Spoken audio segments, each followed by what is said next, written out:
Assalamualaikum warahmatullahi wabarakatuh. Halo pendengar dan juga pemirsa. Di balik layar kali ini akan membahas sebuah profesi yang disebut tanpa tanda jasa tapi mencerdaskan anak bangsa. Siapa lagi kalau bukan guru honorer.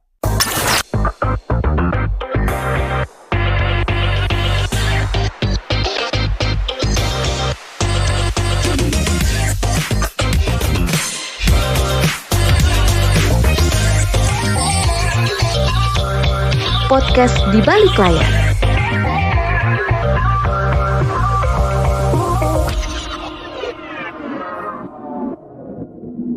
Saya Mita, kali ini bersama dengan salah satu narasumber dari SMK Negeri 3 Samarinda. Karena memang kali ini posisi kita, ini tapping podcastnya di SMK Negeri 3 Samarinda. Ada Ibu Marcella Alfiani. Ya.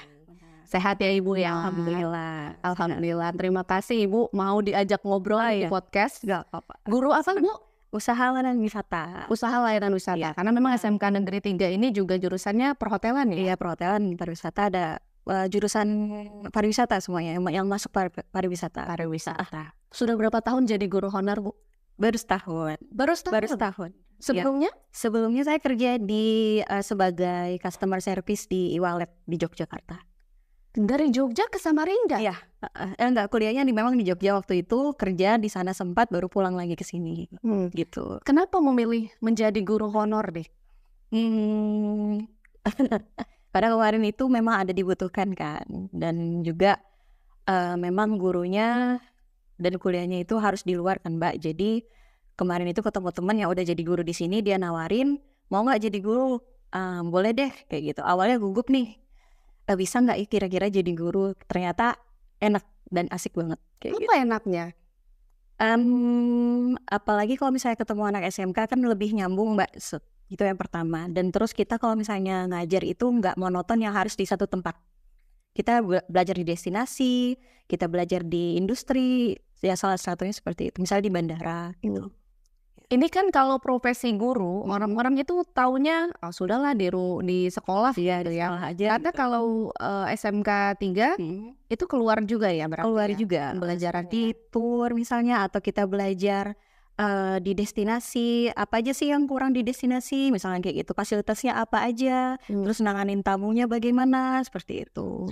Selama 1 tahun bekerja sebagai guru honorer, itu kan tadi sukanya yang banyak diceritain. Iya. Pasti ada dukanya. Apa tuh?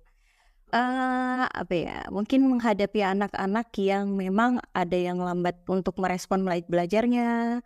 Itu harus sabar, itu pertama. Terus itu menerima anak itu berbeda karakter dan kemampuannya.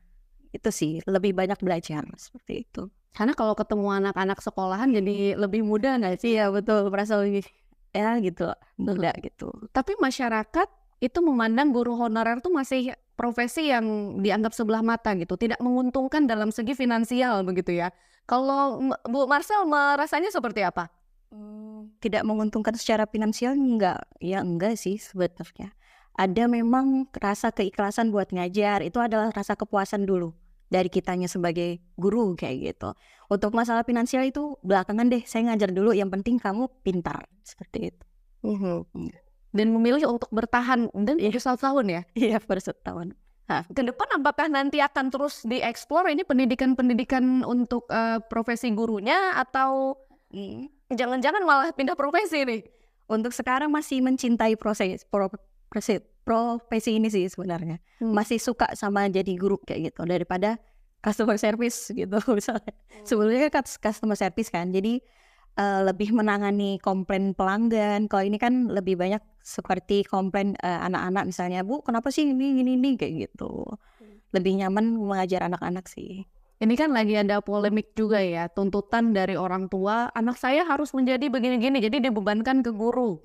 Jadi ada tanggung jawab besar nggak sebagai guru? Iya benar, ada tanggung jawab besar. Tapi sebenarnya harusnya memang orang tua tahu bahwa untuk mendidik anak itu bahwa tanggung jawab bersama. Orang tua dan guru juga tetap saling berkolaborasi seperti itu. Guru mengingatkan, orang tua juga mengingatkan. Jadi sama-sama nanti informasinya atau mengedukasi anak itu dari 2 arah, dari orang tua di rumah dan dari di luar sekolah seperti itu. Kalau pengalaman ngajar nih selama 1 tahun ya menghadapi anak-anak sekolah SMA, sebelumnya itu customer service, berarti yang dihadapi adalah pelanggan ya. Ini harus menghadapi anak-anak, apa pengalaman yang tidak terlupakan?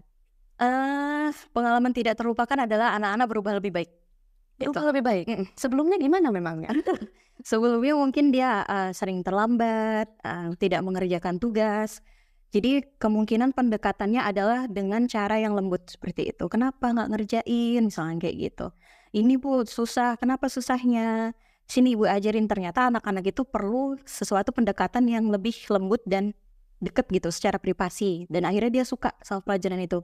Contohnya pelajaran saya tuh ada perhitungan tiket pesawat. Dia nggak suka matematika. Ujung-ujungnya pas dia sudah tahu, saya ajarin secara face to face nih, udah ngerti, udah paham, akhirnya dia minta terus, Bu maunya hitungan aja, mau hitungan aja, kayak gitu. Jadi saya tuh nangkepnya bahwa ketika anak paham mungkin dia akan senang seperti itu. Jadi pendekatannya lebih manis. Iya ya. betul. Karena biasanya yang terekam di dalam anak-anak itu, saya saja pribadi ya, yang diingat itu adalah guru yang paling killer. Iya. Atau guru yang paling baik. Iya. Kalau di tengah-tengah kadang sudah lupa tuh. Iya betul. Tinggal pilih mau jadi yang mana gitu. Iya benar.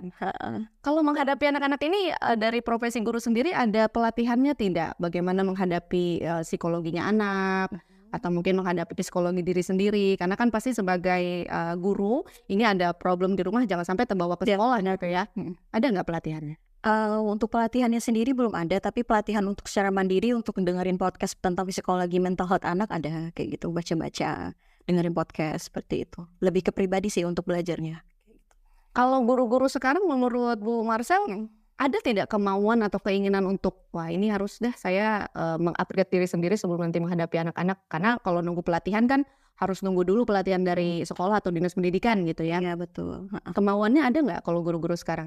Ada, besar banget malahan. Saya sering cerita sama teman-teman saya yang guru SD, guru SMK, dan guru teman saya juga di Jogja, memang mereka perlu banget untuk belajar seperti itu. Peningkatan skill untuk pemahaman psikologi anak itu perlu juga, apalagi mohon maaf kayak misalnya saya kan belum menikah. Wajar anak-anak yang saya jadi orang tua dari banyak anak kayak gitu, saya juga harus perlu kayak gitu untuk belajar seperti itu. Terakhir nih, bangga tidak jadi guru honorer? Bangga banget. Kenapa bangga? Apa ya? Karena motivasinya adalah anak-anak sih. Jadi kita kalau misalnya melihat anak-anak, anak sendiri nih, misalnya nih, walaupun saya sakit pun saya tetap datang. Karena kenapa? Kayak ada tanggung jawab, dan memang ada sebuah panggilan yang bilang, ini anakku, kita harus ajarin, seperti itu. Seneng. Jadi ada panggilan dari jiwa juga ya? Betul. Baik. Terima kasih Bu Marcel, mudah-mudahan ini menjadi amanah yang baik tentunya untuk mencerdaskan anak bangsa. Oke. Masih ada satu lagi narasumber saya mendengar untuk di sesi di balik layar profesi guru honorer.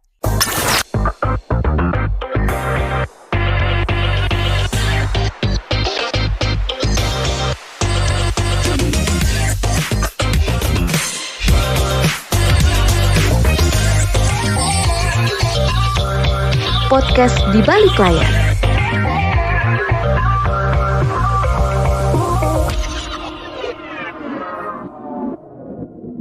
Masih di balik layar dengan profesi guru honorer. Kalau tadi kita sudah mendengar salah satu guru dari SMK Negeri 3 Samarinda, Ibu Marcella Alfiani, kita ke guru satunya lagi nih dari MI Araudah Samarinda, ada Ibu Siswi Wulandari. Ibu Wulan menghadapi Populernya Wulan. Oh, populernya Wulan. Oke, nama populernya Wulan. Ini menghadapi MI kan setara dengan sekolah dasar. Iya, sama. Berarti yang dihadapi adalah anak-anak kecil gitu ibaratnya ya. Gimana? Berapa tahun sudah menghadapinya? Sejak tahun 2009.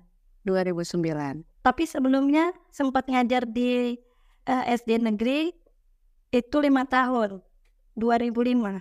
Jadi Totalnya sekitar 19 tahun. Sebagai guru honorer. Iya. Kenapa memilih bertahan 19 tahun jadi guru honorer? Tadinya sih iseng. Karena memang kuliahnya kan kuliah keguruan. Saya kuliahnya waktu itu di TAIN, sekarang kan WINSI. Memilih iseng karena murah, milih keguruan daripada sekolah kan. Ternyata sampai sini keguruan, ya guru ngajar, iseng ngajar. Ternyata iseng suka jadinya nyaman. Udah terus sampai 19 tahun. 19 tahun dan itu yang dihadapi adalah anak-anak SD ya? Kecil semua. Itu gimana Bu? Karena kan kalau kita mengatur anak SMA, itu sudah remaja istilahnya, sudah enak lah ibaratnya diomongin gitu ya. Kalau anak kecil gimana? Sebenarnya itu nggak enaknya kalau anak-anak. Apalagi anak kecil ya. Anak kecil itu bahkan lebih enak sebenarnya. Karena kita tahu emosi dia tuh setiap harinya tuh di mana. Kalau anak SMA bisa sembunyikan. Dia lagi tidak mau belajar, dia diam. Dia lagi sedih, dia diam. Dia lagi, pokoknya dia diam. Kalau anak-anak kecil, dia ekspresikan dengan tindakan, dengan perkataan. Kita sudah tahu, kenal. Jadi kalau kita mau memegang dia, mengontrol dia, paling enak sebenarnya. Yang penting satu, itu kita senangin dulu pekerjaannya. Kalau sudah kita tidak senang, tidak nguasain, mending pindah aja. Pindah ngajar aja. Pindah jangan jadi profesi guru gitu ya. Jangan jadi guru, jangan coba, apalagi guru SD. Apalagi guru SD. Nah ini kalau guru SD kan tiap hari yang dihadapi adalah biasanya tuh anak-anak kecil tuh nangis, marah ya. Mengontrol emosinya pasti kan susah ya sebagai guru ya. Gimana mengaturnya? Kalau sebenarnya gini, kalau itu semuanya itu pengalaman. Awal ngajar pun nangis, muridnya nangis, saya nangis. Saya nangis. Setelah saya ngajar, saya lapar. Karena emosi kita pendam, nggak boleh mana kan? Kan harus baik gitu. Kita marah, kita pendam. Akhirnya nangis di belakang, lapar di belakang karena menahan si emosi. Tapi lama-kelamaan dengan waktu itu nanti bisa sendiri. Selama kurang lebih 19 tahun ya menjadi guru honorer. Sejauh ini ada bedanya nggak sih tanggung jawabnya guru honorer dengan guru yang ibaratnya sudah menjadi pegawai resmi begitu? Sama aja. Sama. Kalau tugas guru itu SOP-nya adalah mengajar. Membuat perangkat itu adalah tambahan aja. Yang penting dia ngajar, sama. Mau dia ASN, mau dia honor, sama. Jamnya pun sama. Gitu. Tapi tidak pernah ada kecemburuan dengan yang ASN. Ya, kita tahu yang mana hak, mana kewajiban. Kalau misalnya itu belumnya hak kita ya, gitu. Karena sudah pilihan kan. Kita tahu honor itu segini loh. Kita tetap nyemplung. Ya udah, kita udah tahu itu honor, kita nyemplung ya. Kita harus terima. Ikhlas berarti ya. Seperti slogannya kemana? Ikhlas beramal. Ikhlas beramal. Jadi dianggap profesi ini adalah tanda amal begitu. Diikhlasin aja, kalau nggak ikhlas memang berat. Itu honornya berapa? Jamnya sama, pekerjaannya sama. Bahkan ada tugas tambahan di luar mengajar. Cuman kita tetap memang itu pilihan kita kan. Ada pikiran nggak berubah profesi gitu? Dulu ada, tapi mungkin karena ini lama ya waktunya, jadi kita jadi mencintai pekerjaan gitu. Kan?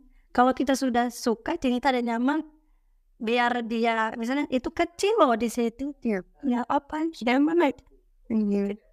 Apa tantangan yang pernah dihadapi waktu pengalaman ngajar anak-anak SD kan pasti banyak nih ya. Apa yang tidak terlupakan ya Bu? Saya pernah dulu, kalau tantangan itu yang tidak terlupakan, ini yang mana dulu ya? Enak apa enggak enak dulu? Yang enggak enak atau yang enak? Boleh dua-duanya. Nah, yang enggak enak itu datangnya bukan dari anak-anak. Dari? Saya basicnya suka anak-anak kan. Ya. Dari situ. Makanya selama 19 tahun ini saya ngajarnya itu di kelas kecil.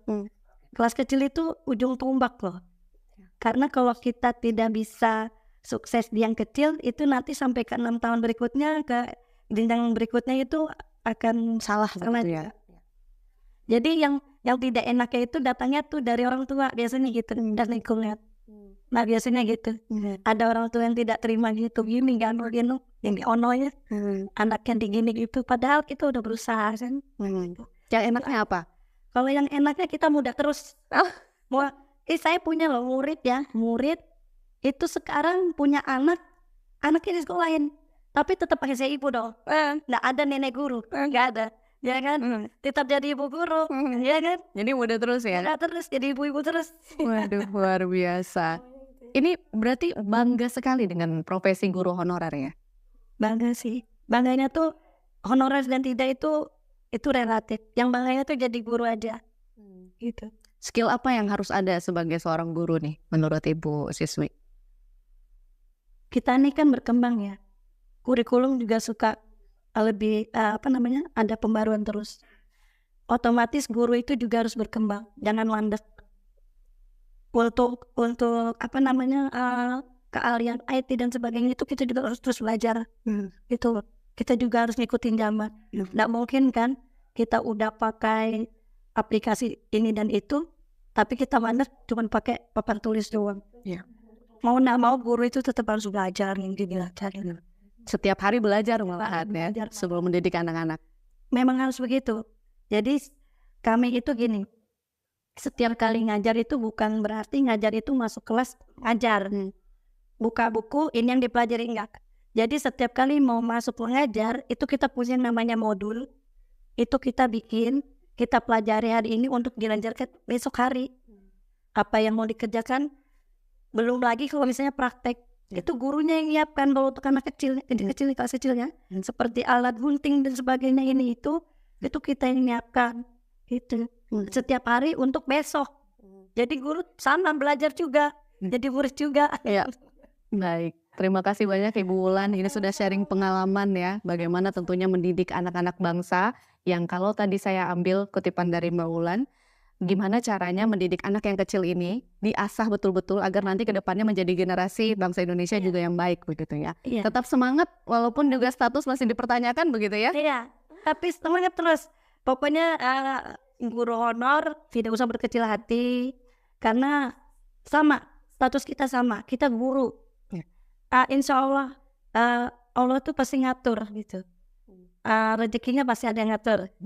Ya, terima kasih, tetap semangat Ibu Wulan, pendengar dan juga pemirsa. Kita sudah bersama di balik layar ya dengan Ibu Siswi Wulandari, merupakan guru dari MI Araudah Samarinda, dan juga tadi sudah berbincang bersama dengan Ibu Marsara Alfiani dari SMK Negeri 3 Samarinda. Tuntas untuk di balik layar.